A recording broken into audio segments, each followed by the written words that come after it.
All right, thank you very much, Willis. And like you have heard, it's World Malaria Day, and this morning we're joined by Dr. Rebecca Kiptui. She's the Deputy Head of the National Malaria Control. A very good morning to you, and thanks for coming. Good morning to you. And I think the first question is, let's start with statistics. How are we doing as a country? As a country, compared to 2010, we're doing quite well. Okay. We've just released the Kenya Malaria Indicator Survey, which was done in 2015. And we have seen that actually the overall prevalence in Kenya has actually dropped from 11% in 2010 to 8% now in 2015. All right.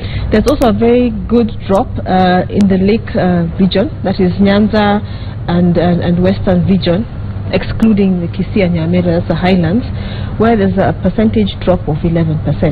So in 2010 it was 38%, in 2015 it was 27%. Okay.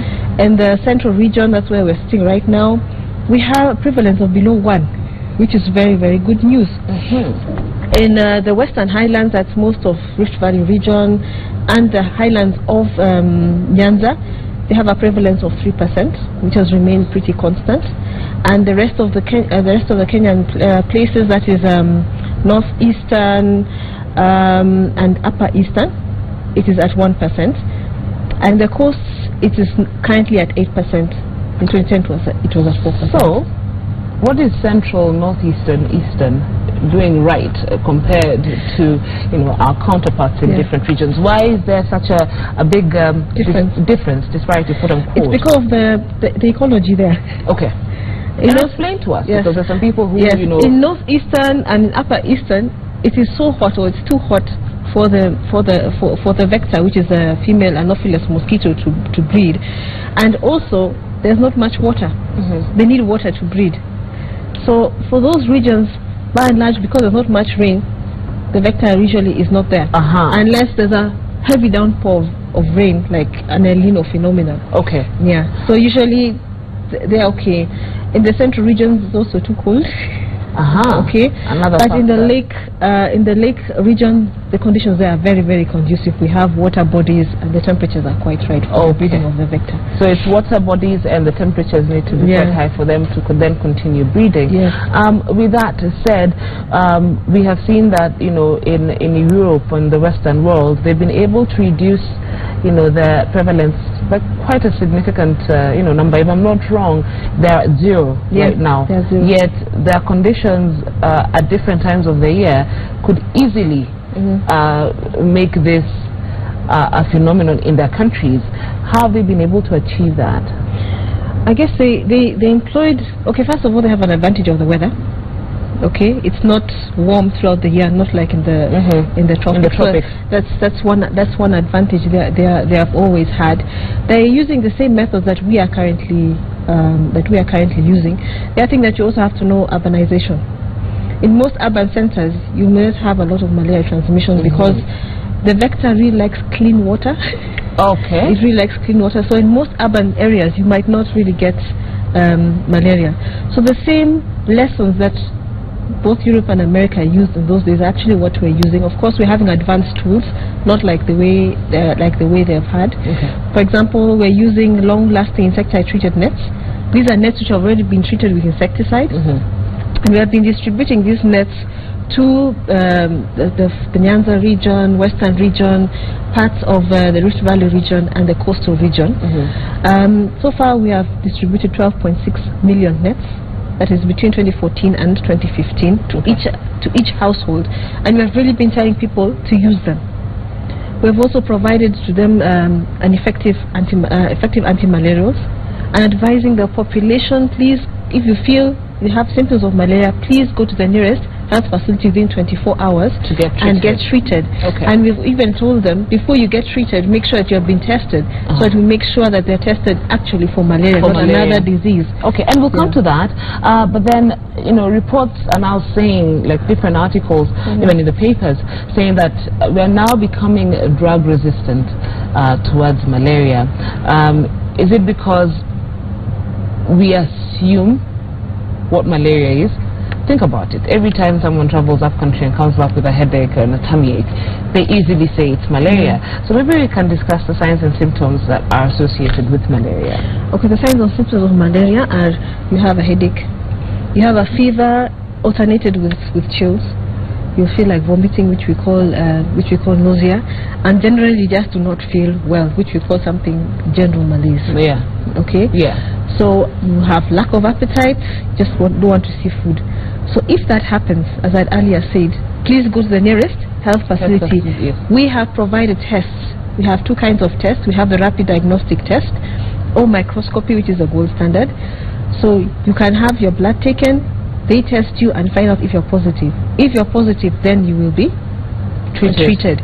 That's what we're now insisting. Okay. Yeah. So we need to stop that assumption of... Yes. Please go to the nearest facility and find out that actually is. Because again, speaking of this drug-resistant, statement, the medication that is in the market, are we saying that it is too strong for what we are assuming to be malaria, or what exactly is going on for us to become drug resistant? Actually, we are not drug resistant. Most of the drug resistance actually currently is in Asia, and we are doing everything possible to make sure it doesn't arrive here in Kenya. Okay. The drug that we're using currently is around 95% effective, so people should not be worried. We're giving them efficacious drug, and we actually monitor the efficacy of that drug. Okay. So when that fails is now when we advise. According to WHO guidance, any drug that fails, its failure rate is about 25% will have to change. So far, there is no problem. So we're doing everything possible to make sure that the drugs that are both in the public and the private sector are efficacious. So we do whatever monitoring. Okay. Did you say there's a direct correlation between malaria and our economy, something that is not taken, seriously? Apparently, maybe you can explain to us what that relation is, because I mentioned it to someone and said, surely, how can malaria affect our economy? It affects the economy. For example, when you become sick, how many days off do you have to take? You have taken days off. You have taken days off work. And for the average Kenyan, they have taken days off going to their shamba to go and produce food. Yes. And agriculture is the backbone of our economy. The other thing is tourism. We have various tourist centers here in Kenya. So if the prevalence is very high, of course the tourists would not be encouraged to be coming here to Kenya. So if we do reduce the prevalence, we'll have more tourists coming, and that also affects our economy. The other thing that malaria also affects is school absenteeism, because a child falls sick, so they'll have missed X number of days from school. So it overall it just affects the economy and also affects our daily life. Okay. Today being World Malaria Day, what are the plans you have? Okay. Today we are going to commemorate World Malaria Day. It's going to happen in Kwale, town. All our partners have actually gone down. Yes. You're the one who's been left behind. Yes. Okay. So there's going to be a very big ceremony there. We usually use this day to look back at our achievements and to take an in-depth thought of how far have we gone, what are our challenges, how can we circumvent those challenges or solve those challenges. And we also use this as advocacy to the general public so that they know what actually is happening. Okay. So there'll be a whole ceremony there in Kwale. Okay. Why did you choose Kwale? We chose Kwale because if you look at our malaria indicator survey, in 2010 we had a prevalence of around 4%, and now it's at 8%. So we want to advocate and also let them know that we are also concerned about the coast region. Okay, we want to draw attention towards the coast region. We have always been looking towards the western region, and we want to make them understand that we're not leaving them behind. It's also a rallying call for the population to please use the interventions that we've actually left there. We have distributed around 2.2 million nets in the coastal region. We really want them to use those nets. We want them to know that these nets are efficacious. They should not be scared about using them, and also to go to the nearest health facility for the treatment that we advocate for. Okay. Yeah. Your final words as we come to the end of this interview?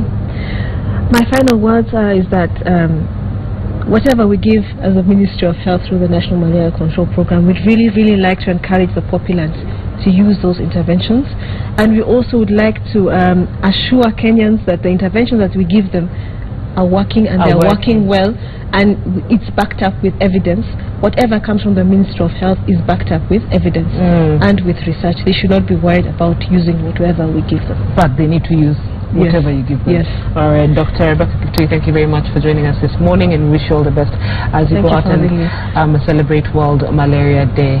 All right, you're watching the Power Breakfast Show. Now I want to hand you over to Willis Baburu, who is out to find out more about EDSs.